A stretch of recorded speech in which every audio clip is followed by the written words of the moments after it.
Welcome to Gadberry Leadership Coaching, and we're just talking about leading change. This is the second session in this series, and last session we talked a little bit about the different mindsets toward change and the mindsets we're going to have as a leader to change, and I gave you a little bit of a story about the change we've made in the last several years. And when you make major change and you have transition in that change where it's actually not a vision change or a mission change or a method change, but it's an actual geographical location change and an organizational change, that's challenging, and it can be very challenging. But man, we learned so much in that process. And I'll just tell you, it's something that we purposefully and intentionally did right. Now, I really believe that in our culture today, and in the role that I changed was in ministry, but I believe in corporations, I believe in entrepreneurial efforts, I believe in businesses, I believe in all of these areas where we have organizations and there's transition of people from an organization to another. We just don't do it well. And so I want to speak to you from the perspective of a person who's making the change themselves, leaving a place, going to another. Because I just think that transition is an important time in your life, and it's not a time where you want to let your guard down. It's not a time where you want to approach it lackadaisically. It's not a time where you want to just whatever that seems to be so much of what goes on today. But you really want to be intentional about how you do it. The leader that was in my life, my pastor, Kirk Pankratz in Oklahoma City at Church of the Harvest, we just got together and we decided, look, we're going to do this right because we want to show people in other organizations this is how this should be done. And so my wife and I, we handled our part of the transition right. They organizationally handled their part of the transition right so that we could be an example of, look, this can be done right. You don't have to break relationship to leave a place and go to another. You know what I found in our culture to be so true, and maybe it's not just our culture, maybe it's just human nature. I think a lot of times when we know it's time to leave, or we know we've outgrown something, or maybe we just feel like we need to go do something else, or maybe there's something that we want to do ourselves, for some reason we get this idea that we have to create a negative scenario so that we can leave. Instead of just saying, hey, it's time for me to go. Instead of just going to your leader and having a conversation about, look, I really think I need to go. Can you mentor me through this? Can we walk through this together? And I just happen to have a really great leader that would do it. And I've done this with people myself since then because I really believe you have to do it right. It's good for the organization if you do it right. It's good for the individual if you do it right. So I'm only going to speak right now today from the individual perspective of the person who's transitioning, okay? Because that was my role 6 years ago when I made that transition. So I want to talk to you about the best practices for transition, how to leave well. The first thing is don't burn a bridge you may need again. You know, like I just said, so many people feel like that they've got to create a negative scenario for them to leave, to give themselves permission to leave. You don't have to start a fight. You don't have to create a gap. You don't have to make people angry. If you're just trying to do that to give yourself the guts, the courage to go ahead and leave, or maybe you're trying to get them to get you to leave, that's just the wrong approach. Because you know what? Later, you really might need those relationships. Those have been good relationships for you up to this point. And now you need to leave, you need to move on. There's no reason to burn that bridge. So if you're a wise person, don't burn the bridge. You can change the relationship. You can decide it's time to go, but you don't have to. Now, my leader and I, what we did is we just communicated very clearly to one another. This is what I feel like, the direction I feel like it's going. I listened to his advice. I listened to his encouragement. He helped me in so many ways, and I helped him by developing leaders for my role that I was leaving, by doing whatever he needed me to do in the organization while I was still there, by giving him 110%.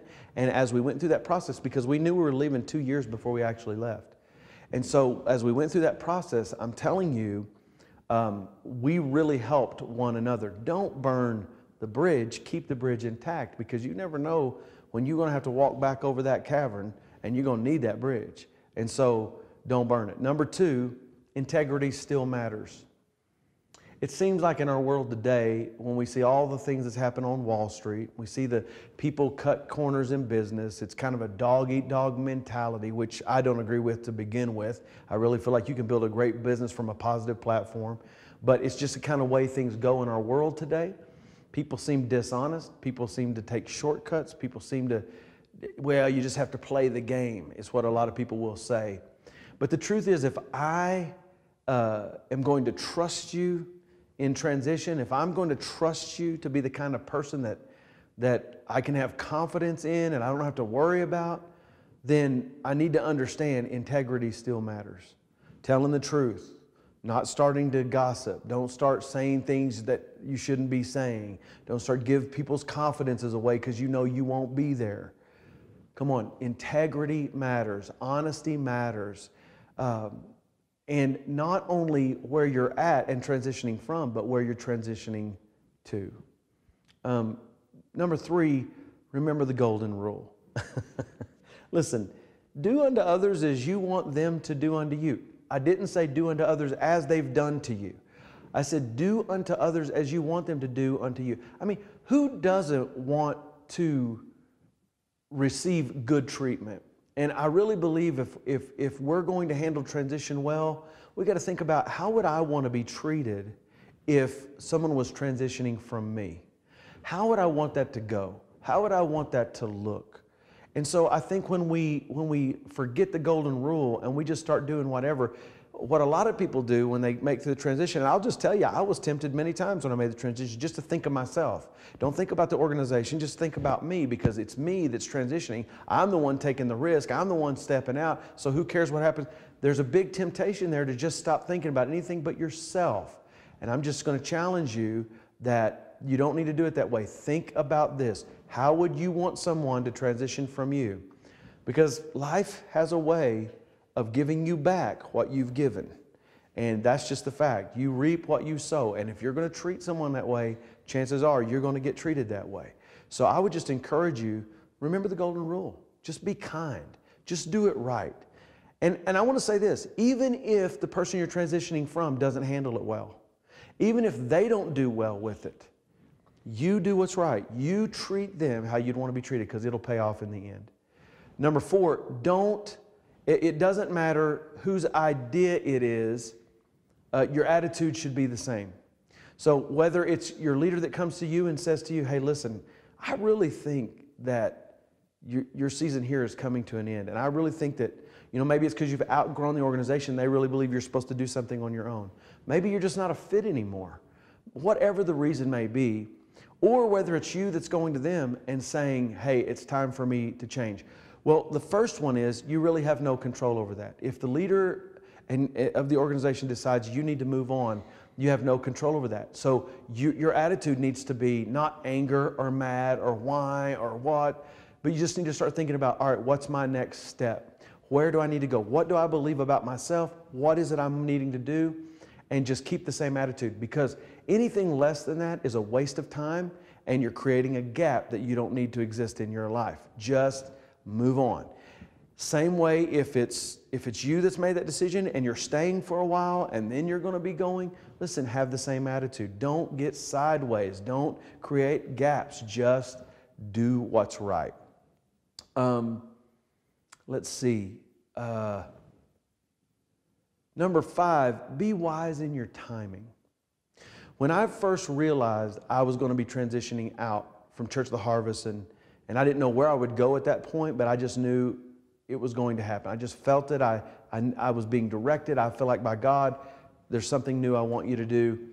And it's been a great adventure so far, and we can't wait to see what happens. The best is yet to come. But the truth is, when I found out, when I really knew in my heart this is going to happen, my pastor was going through some really difficult things. His daughter was recovering. I think she was 22 at the time, and she was recovering from non-Hodgkin's lymphoma. She had cancer, and it was just a miracle of God that she got through that and she recovered. She's doing great, but it was a really hard time. Their house burned down. The organization was kind of in a plateau. it was really not a positive time for them, even though they were very positive people. So I held on and I said, it's not time. I chose my time better than that. And then when I felt like we moved on and their life was in a better place, it was about a year later, and we were getting together and making decisions for the organization. And a lot of those decisions, because of my role in the organization, had a lot to do with what was going to happen with me. And it was at that moment that I realized, okay, this is unfair for us to make any decisions without him knowing what our plans for the future are. So we sat down with he and his wife, and we talked, and we all mourned it, and we loved on each other, and we talked about strategies and how we would do it, and then the process began. But timing is very important, and you should consider timing when you're about to transition. Number 6, be honest. Just say what it's about. You know, I think a lot of times when transition comes in our life, we try to couch it in certain ways. We try to package it in certain ways, almost like making excuses or creating reasons. Just be honest. Just tell the truth. I need to go. It's time for me to move on. Or I feel like there's something I want to do myself, or whatever the case may be. Don't be a chicken. Don't be a coward. If you're too much of a coward to be honest with the people you're transitioning from, then you're not strong enough to go out and take a risk and start something on your own. Just let me tell you that right now. So have the courage to be honest, even if it's something that, you know, that is not necessarily positive, but you just need to be honest, okay? Number 7, think of the whole, not just your part. You know, I always teach leaders that one of the most effective ways to advance in any company or any leadership role you're in, if you want promotion, if you want advancement, don't just think about what you do. You should really be an expert in the area that you have been given responsibility over, but you should also be able to think wide. Enlarge your capacity and think from the perspective of your leader.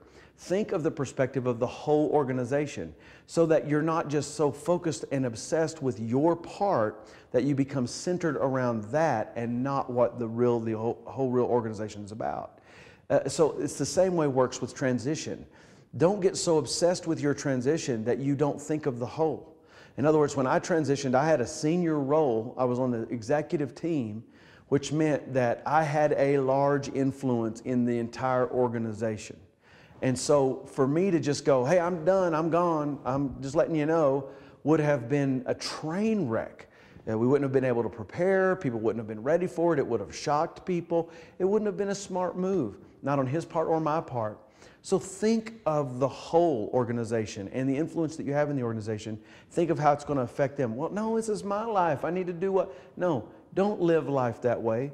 That has very little meaning. It's very self-centered. You're never going to be fulfilled if you live life that way. Be a leader. Step up. Think about the whole, not just your part. Number 8, set everyone up for success. In other words, if you think about the whole picture, then you're going to be able to set everyone up for success.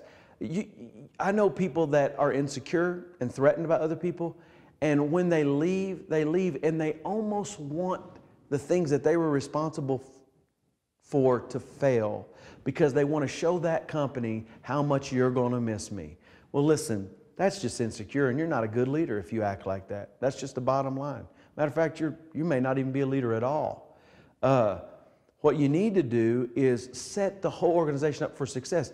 You should be trying, like if you know you're going in transition, you should be trying, what can I do to make this organization take a step up, that they'll actually be better when I leave. That's the way a real leader thinks. And then have a successor. Now, you can't probably decide that if you're not the main leader. If you're not transitioning, if you're not the top leader and you're transitioning, you might be able to decide the successor in that situation, but more than likely, if you're not the main leader, you're not able to make that decision on your own. However, you could train some people, and then you could go to your leader and say, hey, these people are ready. They can take my job, they can take my role, or at least parts of it, and you can give it to them and not even worry about it.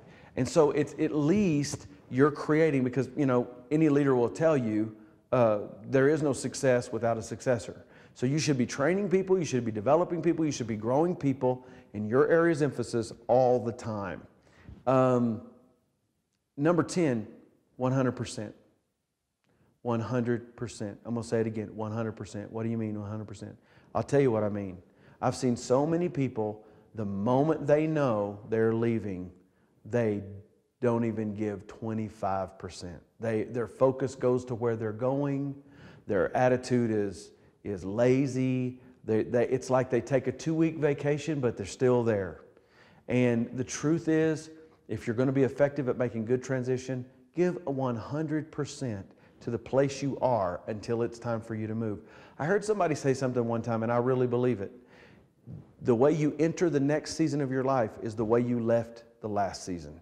And if you leave with that attitude and that kind of, I don't care, you're going to take that into the next season with you. Number 11, no sabotage. Don't sabotage the company. Don't do things to kind of make people trip up.